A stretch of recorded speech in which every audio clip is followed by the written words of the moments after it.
And claiming responsibility for the New York shootings has written letters to the New York Post and 60 Minutes claiming that he is San Francisco's notorious Zodiac killer. Police say they think it's all a hoax, but the possibility is an alarming one. Here's Mark Jones now with more.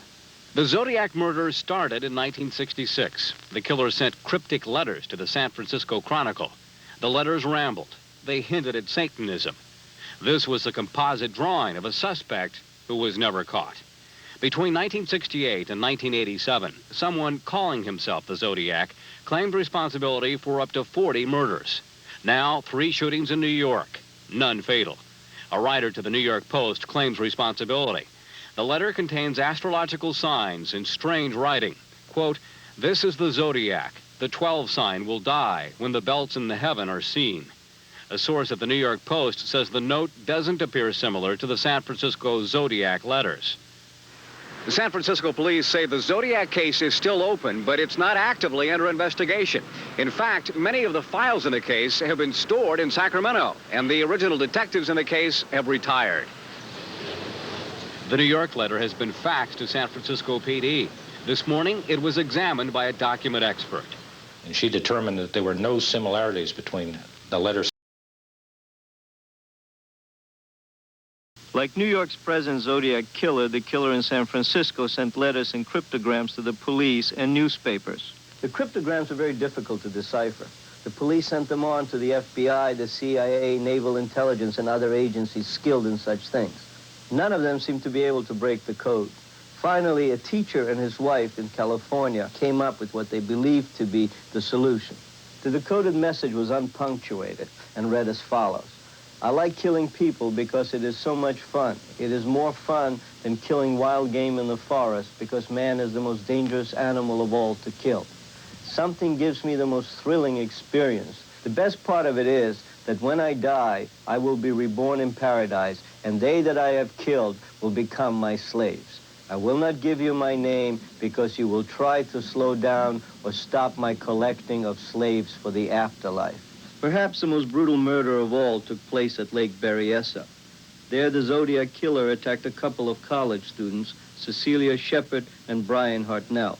And from that moment on, because Brian Hartnell survived, we have a description of what the Zodiac looked like when he was out to kill. Ken Arlo investigated the Lake Berryessa murder. He told Brian that he was going to have to kill him. And then Brian said, well, if you're going to kill us, kill me first, because I can't stand to see Cecilia in any pain. So with that, the attacker ordered them down on the blanket on their knees, and he stabbed Brian Hartnell about 5 or 6 times in his back. And with that, Brian feigned death, and then the attacker plunged the knife into Cecilia 5 times in her back and 5 times in her chest. He went back up to the roadway where the kids had their car, and he wrote some message on the car door of their white Volkswagen Carmen Ghia. The message on the car door was a scorecard. Each time the Zodiac perpetrated a murder, he wanted to make sure that people knew who had done it.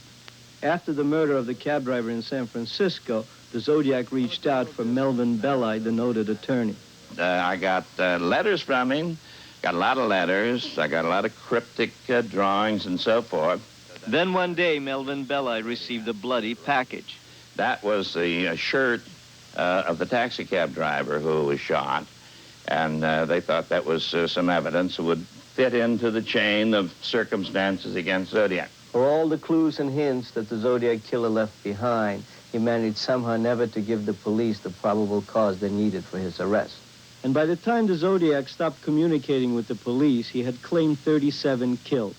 For years, the San Francisco police kept circulating a composite of the Zodiac killer. And though they investigated more than 2,500 suspects, they never made an arrest.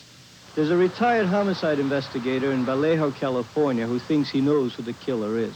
His name is Jack Mulanax. 18 years ago, when he was a homicide detective, he was assigned a case involving the Zodiac. He has pursued it ever since.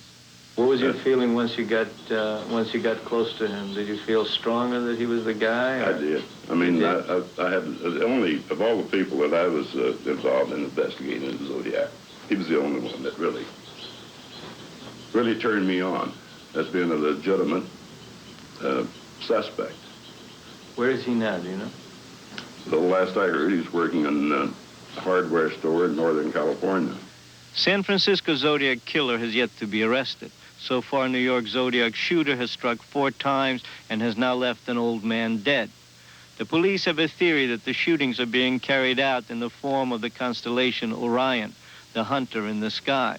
According to that theory, the next attack is due July 26th, another Thursday, and that the target will be a Leo. But only the man who calls himself the Zodiac knows for sure. This is what the police think he looks like. A male black, 30 to 35 years old, 6 feet tall, about 180 pounds,